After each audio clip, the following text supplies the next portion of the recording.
Nossa, mas você tá tão desestruturada emocionalmente, por que que você já tá chorando? Por que que você tá assim tão nervosa? A gente tá só conversando.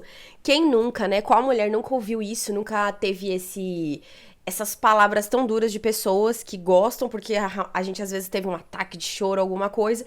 Então fica nessa cadeira, aperta o fone de ouvido que hoje a gente vai falar sobre a segunda área, o segundo pilar que nós mulheres precisamos ter estruturado para a vida, pra gente conseguir romper, crescer, se desenvolver, ok? Esse episódio faz parte da série Mulher Estruturada, então são 7 pilares onde nós vamos estudar cada dia um e você está aqui. Então pega já papel e caneta, aperta esse fone de ouvido que o conteúdo está assim fortíssimo. Hoje nós vamos falar sobre a estrutura espiritual. E apesar de eu gostar muito de falar de espiritualidade, não está conectado apenas com o ministério religioso, com igreja, com nossa paróquia que você frequenta, não, está conectado com o que nós somos, porque na verdade nós somos mais seres espirituais do que de carne e osso. Então, se você é essa pessoa que fala, eu não acredito no mundo espiritual, eu acho que o mundo espiritual não existe, eu lamento te falar, mas a sua opinião, esse seu achismo, ele não conta muito. A realidade é que ele existe, ele é forte e você precisa estar preparada, consciente para não ser engolida por ele, ok? Então, como a gente tem feito todos os nossos encontros, né? Hoje a gente vai estudar o que é o significado da palavra estrutura. E estrutura no dicionário é a base que sustenta algo, é a estrutura, é a direção daquilo. Um exemplo é as colunas e vigas que sustentam um prédio. Eu gosto muito de buscar o significado, usar as raízes das palavras para a gente conseguir entender o contexto profundo daquilo ali. E a vida espiritual não é diferente, né?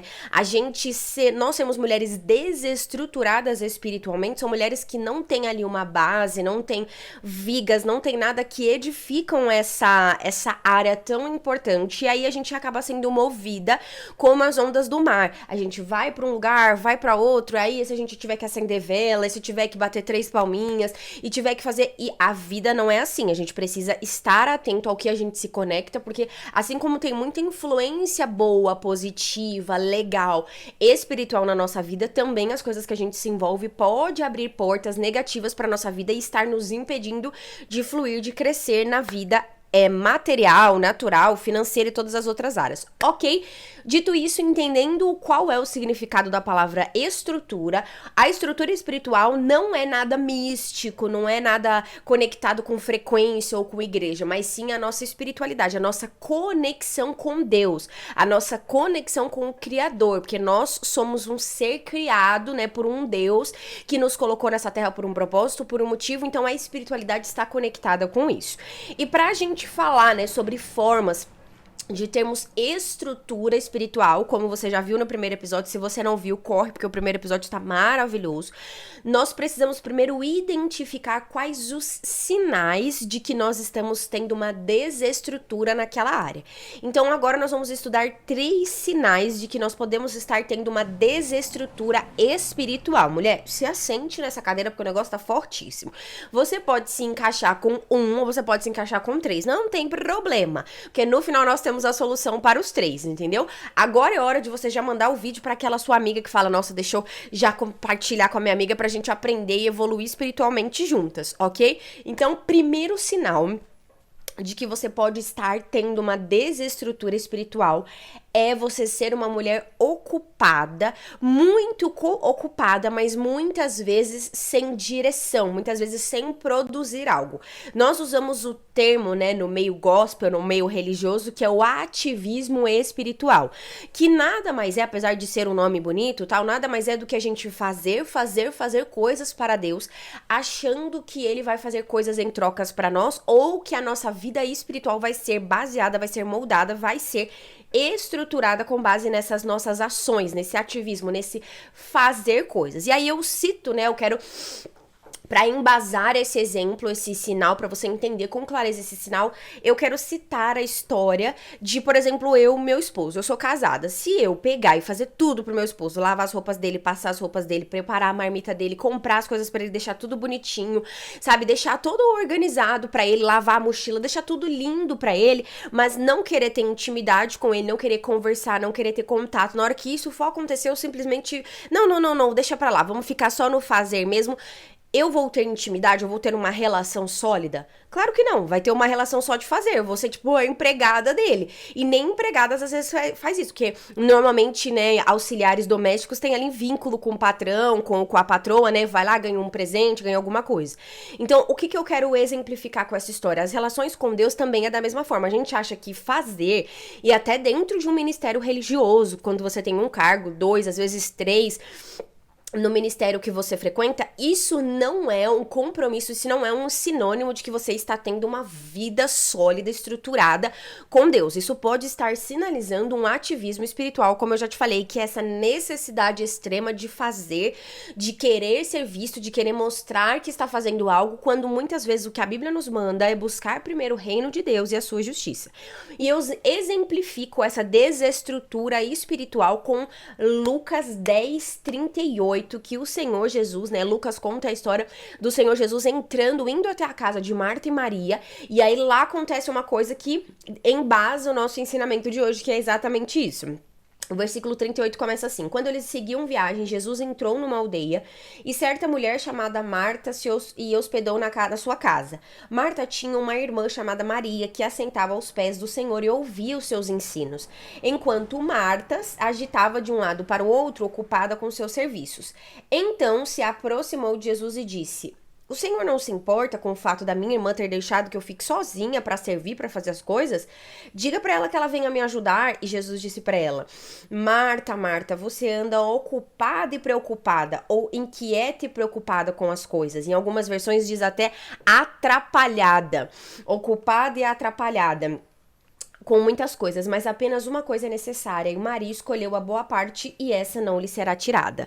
Então essa é uma história muito forte que nos mostra a importância da gente sair desse looping automático de querer fazer e tomar cuidado, porque esse ativismo, essa intensidade de fazer as coisas para Deus pode estar nos sinalizando uma desestrutura espiritual, quando na verdade o que o Senhor está buscando, está querendo de nós é uma intimidade, não só a fazeres. O que nos leva ao segundo ponto, né? Então, quando a gente fala também de desestrutura, a gente também está falando de decisões guiadas apenas pelo emocional. É uma fé completamente sensorial, movida pelo sinto, que não é aquele de colocar poderia, mas é aquele, eu não sinto de orar, eu não sinto de fazer um jejum, eu não sinto de ler a minha Bíblia, eu não sinto de ouvir uma pregação, eu não sinto de ir à igreja. Hoje está chovendo, eu não estou sentindo que é para eu ir à igreja. Uma fé completamente sensorial, quando na verdade a base de uma vida espiritual, de uma fé em Deus, independente, como eu já te falei, se você é da paróquia de não sei quem, do ministério de hoje de não sei quem, não interessa, a base da nossa vida espiritual é nós termos uma relação com o Senhor espiritual, mas também muito conectada ao nosso racional. Porque se a gente se conecta só com o emocional, quando você estiver sentindo medo, quando você estiver sentindo ali uma emoção, quando você estiver de TPM, quando o ambiente não for conveniente, como eu falei o negócio da chuva, você simplesmente vai se mover por isso. Você sente de acordar todo dia e trabalhar de manhã? Realidade.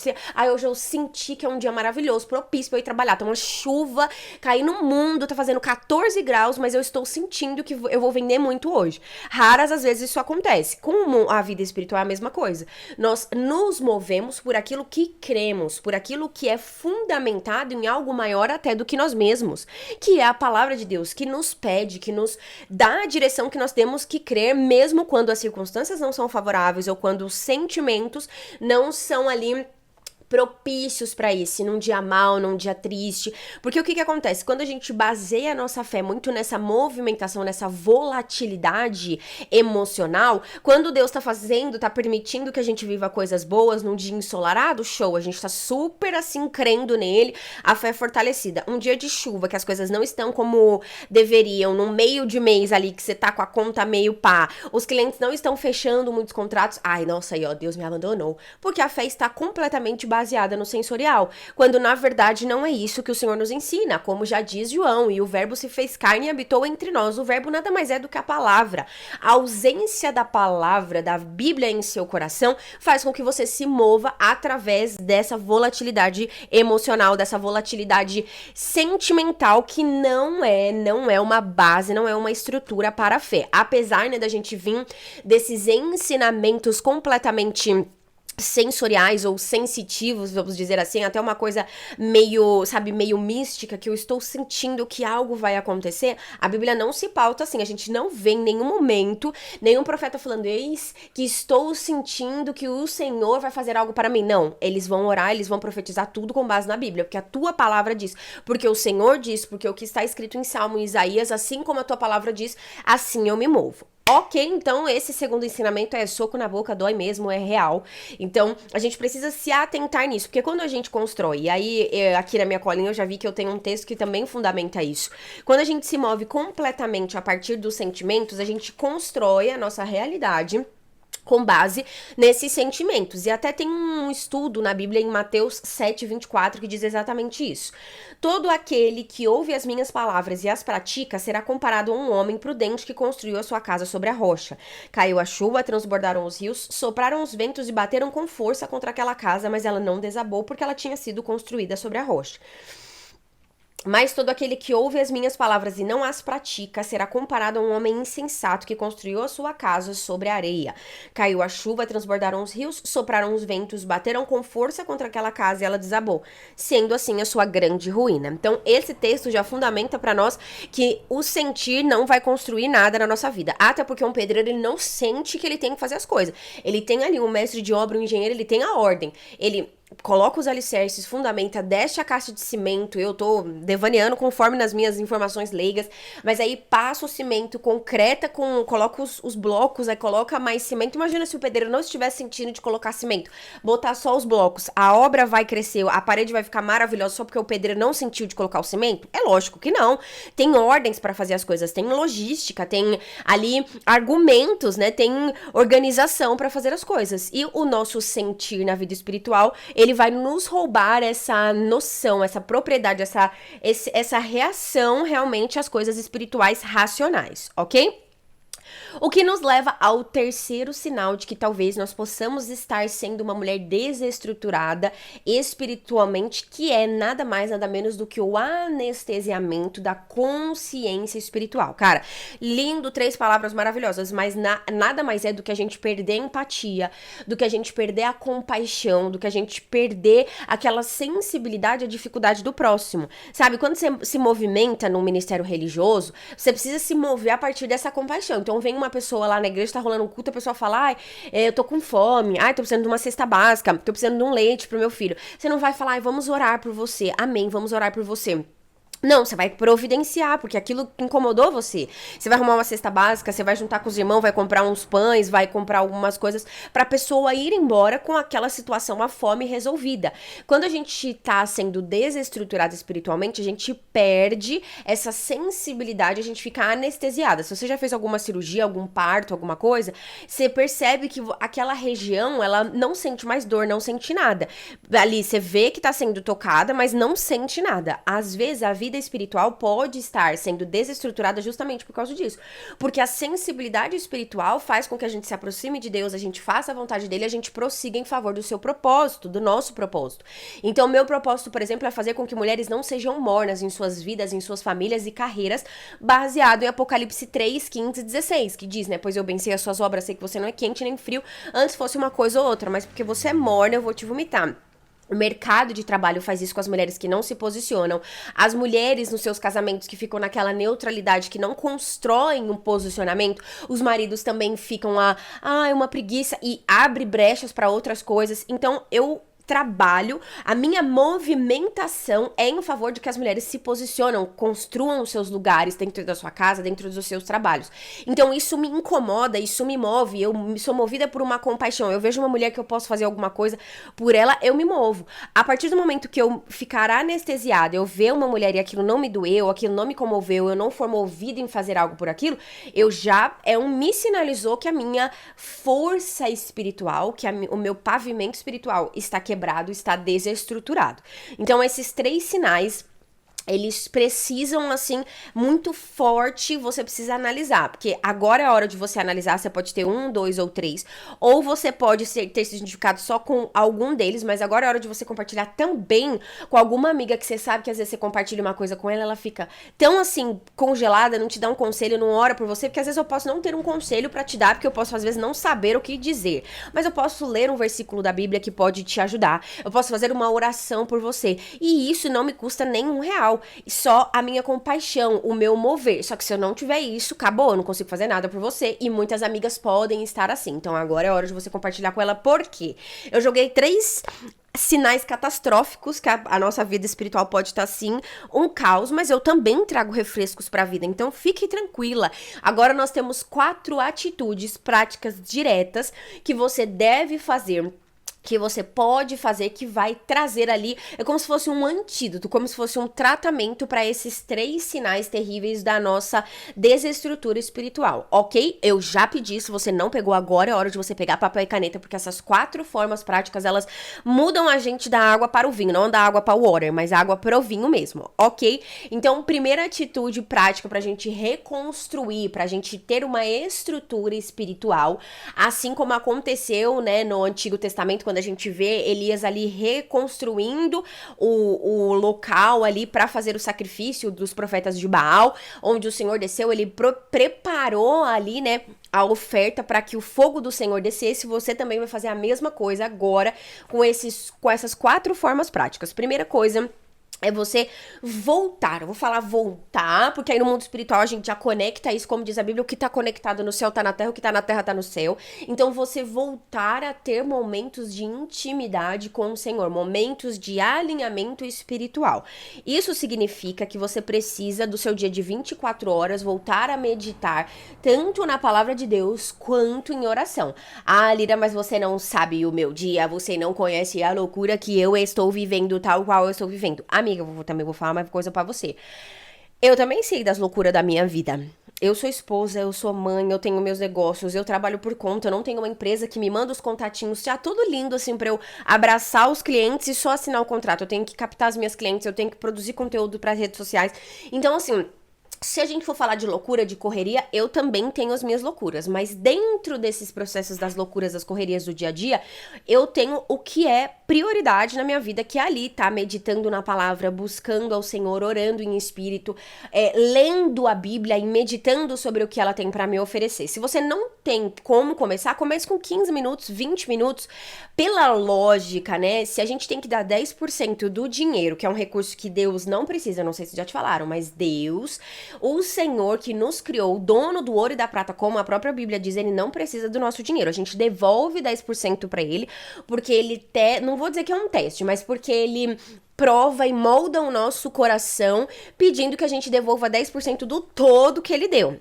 Não que ele precise, mas o nosso ministério religioso precisa para comprar equipamentos, para pagar o aluguel, para pagar a conta de água e luz. Essa é a dinâmica do dinheiro que a gente dá. Então, a gente devolve, né? Levando em consideração que financeiramente um recurso que o Senhor não precisa, a gente devolve 10%, imagina do nosso dia. Se um dia tem 24 horas, o mínimo seria nós devolvermos para o Senhor só para meditar, orar, buscar a Deus, ouvir palavras que edifiquem Ele, adorar ao Senhor 2 horas e 40 minutos. Assim, por cima, só que rapidão. Você lembra de alguém na sua cabeça agora que vier? Você lembra de alguém que fica 2 horas e 40 minutos todos os dias meditando, lendo a Bíblia, orando assim direto? Eu não conheço. Infelizmente, eu gostaria muito de conhecer alguém que ficasse. Eu conheço pessoas que ficam ali 1 hora e meia e já vai pros afazeres. Mas, se nós não nos esforçarmos, a gente acaba não conseguindo ficar nem 15 a 20 minutos. Então, requer da gente esforço. Nós precisamos nos atentar a isso. Esses dias, meu esposo pregou na palavra de oferta lá na igreja, no Ministério Religioso ao qual eu participo. E aí, ele trouxe uma palavra muito forte sobre a adoração. E aí, ele até fala, assim, mas você pode me perguntar o que tem a ver adoração com dízimos e ofertas? Aí, quando ele trouxe a adoração, significa escolher. Você fazer uma escolha ao qual você está se entregando. A gente sempre vai escolher. A gente pode adorar a Satanás quando a gente escolhe assistir séries e filmes e coisas que não edifiquem a Deus. Então, nós estamos escolhendo não adorar a Deus e adorar talvez outras coisas. Mas a gente também pode escolher, a base dessa palavra adoração, escolher entregar mais até do que nós podemos, do que nós conseguimos. Então, eu conseguiria 20 minutos. Mas eu posso escolher ficar um pouco mais e abrir mão de fazer uma outra coisa, porque eu estou adorando através da minha atenção, através do que os meus olhos entregam, através do que eu escuto, através do que eu deixo de fazer para fazer outras coisas, e aquilo vai me edificando, ok? Ele citou até o exemplo de Abraão escolhendo entregar Isaac. Deus pede e ele escolhe entregar como adoração. E essa entrega foi concretizada no coração dele. No mundo físico, ele não assassinou o filho dele, não entregou o filho dele, né, ali numa oferta. Mas no mundo espiritual, o Senhor viu que no coração dele, aquele menino não era um Deus. Então a gente sempre vai ter um trono no nosso coração. Eu sempre falo isso. Eu até preguei sobre isso esses dias. Então, a gente sempre tem um trono no nosso coração. Se a gente não põe Deus ali, a gente vai colocar o futebol, o nosso marido, os nossos filhos, a nossa vaidade. A gente sempre vai colocar coisas naquele trono. Então, é importante a gente escolher com o que a gente vai se alimentar, o que a gente vai olhar, o que a gente vai ouvir, porque a gente é o que a gente contempla, a gente é o que a gente admira. Então, tudo aquilo que a gente admira vai nos alimentando, vai gerando em nós essa adoração, ok? Então, primeira atitude prática, a primeira forma prática é você voltar a ter tempo de devocional.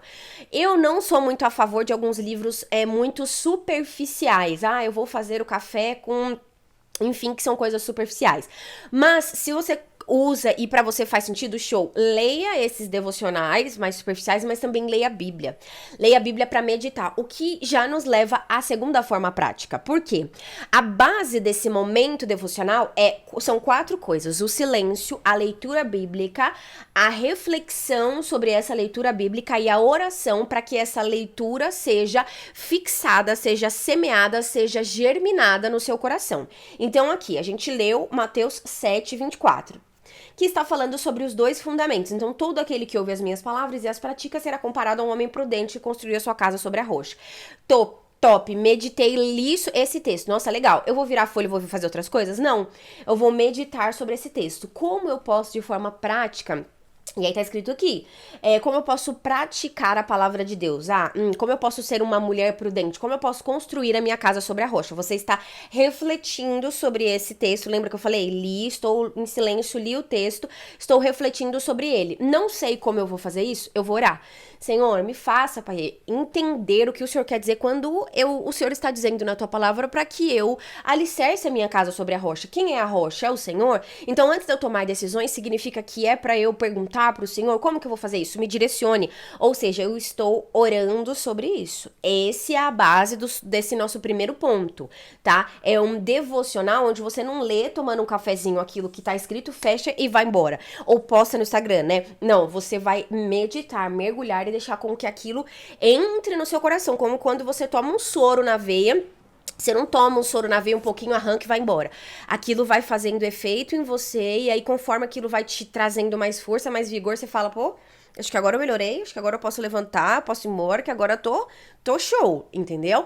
É essa a realidade dessa palavra que vai sendo germinada e vai fluindo, vai florescendo no nosso coração. O que nos leva ao segundo ponto. Lembre-se sempre que não é sobre a quantidade de coisa, mas é a constância do que você vai ler. Porque você pode ler 25 capítulos, se nenhum for fixado no seu coração, não valeu de nada. Às vezes é importante você ler algum trecho, por exemplo, desses 4, a gente leu, nem deu 4, ó, 24, 25, 26 e 27, 4 versículos que vão assim, pum, como diz essa geração mais nova, alugar um triplex na sua mente e fazer você refletir o dia todo sobre aquele texto.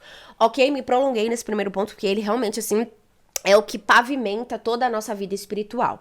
E em segundo lugar, é alimentar a mente com a verdade, não só com informação. Cara, essa segunda forma prática da gente ter estrutura espiritual é fundamental porque nós vivemos numa geração que tudo que você quiser na palma da sua mão está ali, ó, num clique. Você sabe sobre a vida de fulano, de ciclano, de beltrano, quem morreu, quem não morreu, se teve filho, se não teve, quantas casas, a casa de quantos metros que comprou. Então a gente vive essa geração assim, ó, que a gente tá borbulhando de informações e muitas vezes informações irrelevantes que não vão mudar em nada na sua vida. Sabe aquela coisa do enviar um monte de meme aleatório que não cresce, não te amadurece em nada? Então, volto ao significado da palavra adoração. Se a adoração é escolher, você precisa basear a sua vida em boas escolhas. E boas escolhas também é escolher não saber da vida de ninguém. Então, às vezes alguém chega em mim e meu esposo, ai, vocês viram isso, aquilo? A gente fica assim, nossa, falar pra você, a gente não tá tendo tempo de ver. Porque a gente escolhe se abster desse tipo de informação, às vezes irrelevante, às vezes,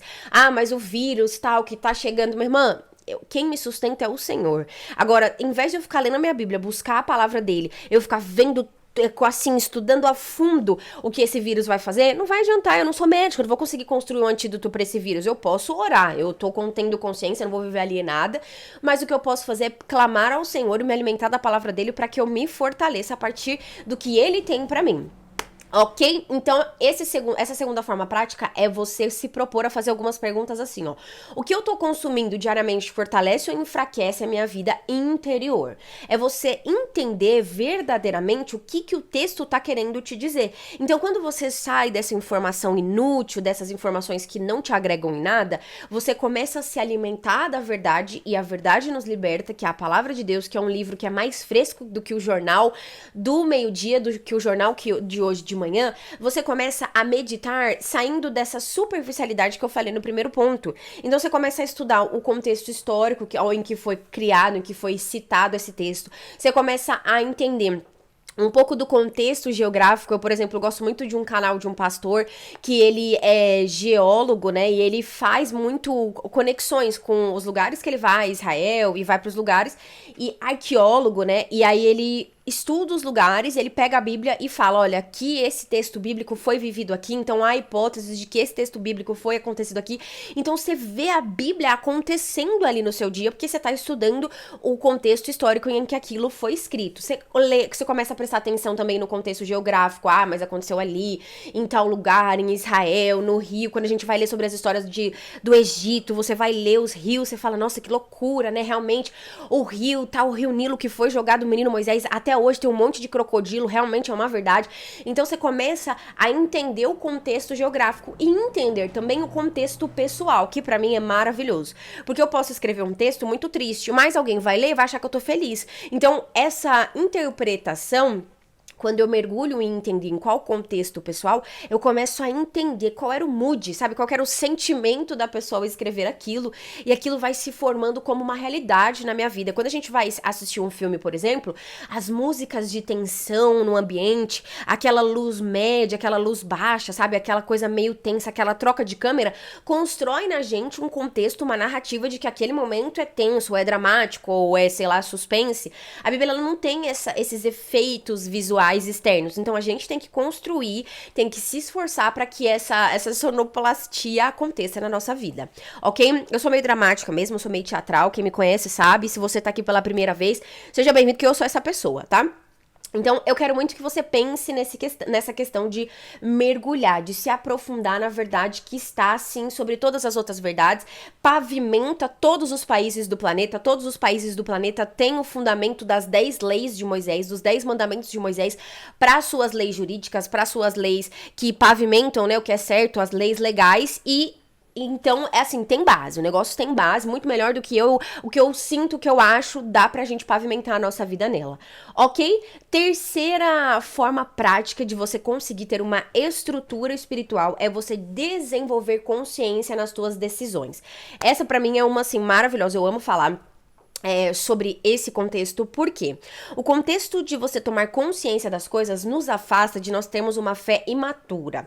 Eu vi até um podcast, uma amiga me mandou um podcast da Camila Vieira com a pastora Raquel Lima, onde a Camila Vieira, ela fala, olha, quando eu comecei a minha vida com Deus, as pessoas falavam pra mim através de profetas, porque no mundo espiritual tem muito isso, né? O Senhor revelar através de profetas o que ele vai fazer na sua vida. E aí ela comenta que quando alguém falava assim pra ela, olha, eis que te digo que o Senhor está pedindo pra eu te dizer que você vai viver isso, viver aquilo, ela fala assim: antigamente eu chorava muito quando as pessoas me falavam aquilo e muitas coisas se perdiam, porque eu nem lembrava, porque eu ficava muito emotiva. Aí ela comenta, hoje eu me movo através do racional. Alguém vem e fala, eis que te digo, eu engulo meu emocional, conecto meu racional e falo, eu vou lembrar de tudo aquilo que a pessoa tá falando. Se eu tiver papel e caneta, eu vou anotar com papel e caneta, ela fala isso no podcast. Se eu puder gravar, pra eu relembrar e sempre ter ali em mão. Porque uma decisão espiritual, uma direção espiritual, ela tem que ser mais consciente do que emocional. E isso é muito forte porque você precisa se fazer perguntas do tipo: isso fortalece quem eu quero me tornar? O que essa atitude que eu vou fazer agora honra os princípios que a Bíblia diz, com o que está fundamentado aqui na Bíblia? Isso aqui que eu vou ver, que eu vou assistir, que eu vou me conectar, me aproxima ou me afasta da vida espiritual que eu estou construindo. Então eu vou te dar um exemplo, cara, assim, real mesmo. Meu esposo vai assistir isso aqui, talvez ele me julgue, aí é uma coisa dele. Mas um exemplo real que aconteceu comigo e com ele. Um tempo atrás a gente era muito conectado com um casal de pastores, como eu falei, estavam à frente da liderança de um ministério religioso. E eles gostavam muito de um rapaz jovem, né, que tem vários filmes, que, né, começou com livro, mas veio com filme, que é um rapaz pequeno que tem uma cicatriz na testa, onde ele é bruxo, ele é feiticeiro, e ele tem as escolas, né, que você vai, eu não entendo muito, mas as escolas que você vai, que são escolas rivais, que eles têm roupas específicas. Não vou falar o nome porque é um bom entendedor, meia palavra basta, né? Mas esses livros, né, que mais pra frente se tornaram filmes, eles ali bruxaria, feitiçaria, magia, tem as varinhas dos caras e tal, você já entendeu, né? E a Bíblia diz, aquilo, né, o manual de instruções do ser humano, aquilo ao qual eu fundamento a minha vida, e aqueles que se dizem cristãos também pavimentam a sua vida, seguem a Bíblia como um manual de instrução, como base da vida, que lidar ou mexer ou se conectar com feitiçaria, com bruxaria, com magia, seja qualquer coisa desse níveis, é você estar se conectando com o lado negro da força, você está se permitindo ser conduzida por demônios que estão agindo na sua vida ali. Isso não sou o que falo, a Bíblia diz isso, que nós não devemos nos conectar com isso, porque são forças das trevas que estão dando autonomia para o ser humano para lidar com isso. Dito isso, eu, Lira, não gosto disso e não me envolvo, então eu escolho nem começar a assistir essas coisas para que eu não me conecte. Porém, esse casal de pastores, eles amavam esse rapazinho que foi crescendo e vai para as escolas, ele tem 2 amigos, uma amiga e um amiguinho, e aí tudo na casa deles, no apartamento deles, era conectado com essas questões. Eles tinham livros, eles tinham decoração na casa que tinha envolvimento com o quarto, né, que o rapaz dormia.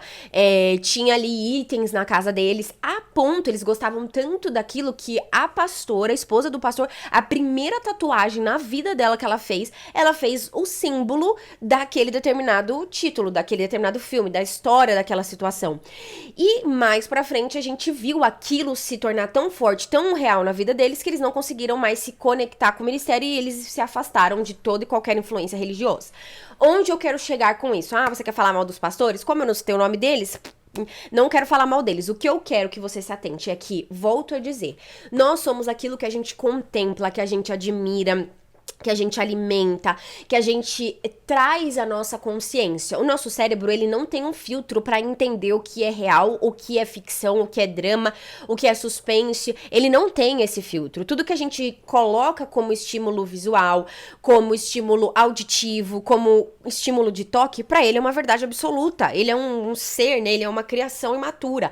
Mas nós, na evolução pessoal, apresentamos para a narrativa do nosso cérebro decisões conscientes que nos levam a ser quem a gente quer. Tanto que eu tenho um livro aqui na minha galeria, que é um livro que eu amo muito, que chama Feminilidade Radical.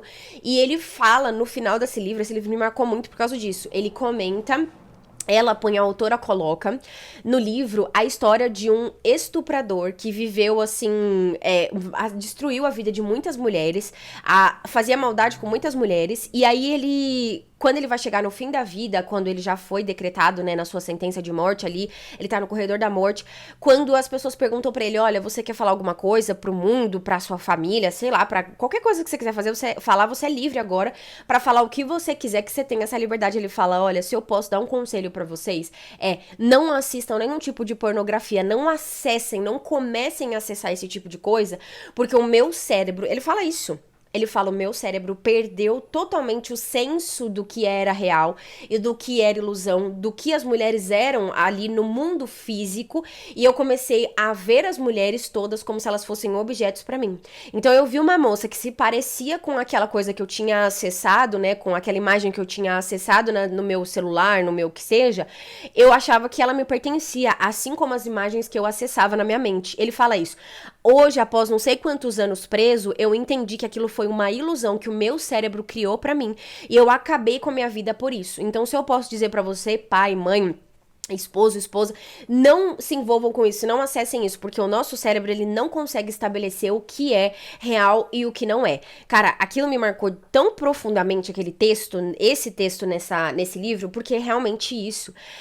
Tudo que a gente vai dando de argumento pro nosso cérebro se torna uma realidade. Tanto que, hoje em dia, há pessoas, né, que vão pra Disney ou pra outros lugares pra acessar essa escola de bruxaria, vão ficar finais de semanas meio que sendo aluno dessa escola de bruxaria, mesmo sabendo que aquilo ali é uma ficção, que no mundo real aquilo não existe, mas para aquela pessoa existe. Então há uma deturpação do nível de consciência.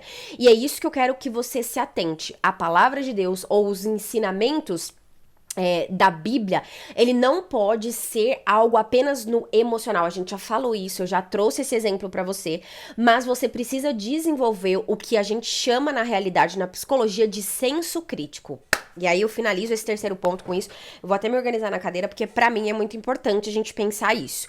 E aí eu finalizo esse ensinamento com até uma história que aconteceu esses dias. Uma amiga minha falou assim, Elira, as adolescentes são engraçadas, né? Eu tenho uma filha adolescente, ela tava comentando. E aí, ela põe uma roupa, e aí sempre a gente tava falando exatamente sobre senso crítico. Ela falou assim, minha filha põe uma roupa, e ela já há 40 e poucos anos fala pra filha. A mãe dela, ela pergunta assim pra mãe dela, ai, mãe, você gostou da minha roupa? E ela tem 15 e poucos anos. Aí ela fala assim, ai, gostei, filha, ficou lindo, valorizou, né, sua cintura, A mãe dela usa os argumentos lá. Ela, tá bom, vou ligar pra minha amiga e perguntar. A amiga liga e fala, não gostei da roupa, não gostei da blusa, não gostei da calça. Amiga, lembrando que a amiga tem 15 anos igual ela, a amiga tem zero formação em moda e muito menos formações na vida. Mas a amiga que tá ali com ela na escola, vivendo, né, as coisas, mandando mensagem no Zap, sabe mais do que a sua mãe, que viveu uma vida, mesmo se a mãe fosse formada em consultoria de imagem, consultoria de moda, design, não interessa. A minha amiga que convive comigo sabe mais. Então, é normal, é natural uma adolescente de 15, 16 anos, se tiver que mudar de roupa porque a amiga não gostou da roupa, e às vezes a amiga tem a opinião pessoal e a mãe já falou que ficou legal, é normal, porque elas estão desenvolvendo o senso crítico, assim como meu filho também, numa história que aconteceu esses dias. A mãe, a amiguinha, falou que eu sou chata, que eu sou chato, que meu filho tem 5 anos, ele fala isso. Eu falo, mas você é chato, filho? Não, eu não sou chato. Eu falei, então pronto, filho. Então, qual que é a verdade? O que essa amiguinha falou sobre você ou o que interessa? Aí ele pensa, a verdade é o que eu sei sobre mim. Beleza, filho, sabe por quê? Porque eu posso falar que o meu cabelo é rosa. Aí ele olha chocado, assim, eu sempre uso o exemplo do cabelo rosa porque ele fica chocado. Mas o seu cabelo não é rosa, pronto, filho, a gente pode falar muitas coisas, o que importa é a verdade. O que importa é que meu cabelo é preto e você não é chato porque você é amado, filho, escolhido e sonhado, assim, antes da fundação do mundo, o Senhor já tinha feito os planos sobre você. É verdade, né, mãe? Olha, o seu cabelo não é rosa, então eu não sou chato. E o que eu quero te ensinar com isso? Ele tem 5 anos e já está desenvolvendo o senso crítico para combater os pensamentos intrusivos dos amiguinhos que falam, sua meia é feia, seu cabelo seu cabelo é feio. Coisas que as crianças fazem que a gente não pode permitir que eles usem como uma verdade absoluta. Porém, aonde eu quero chegar?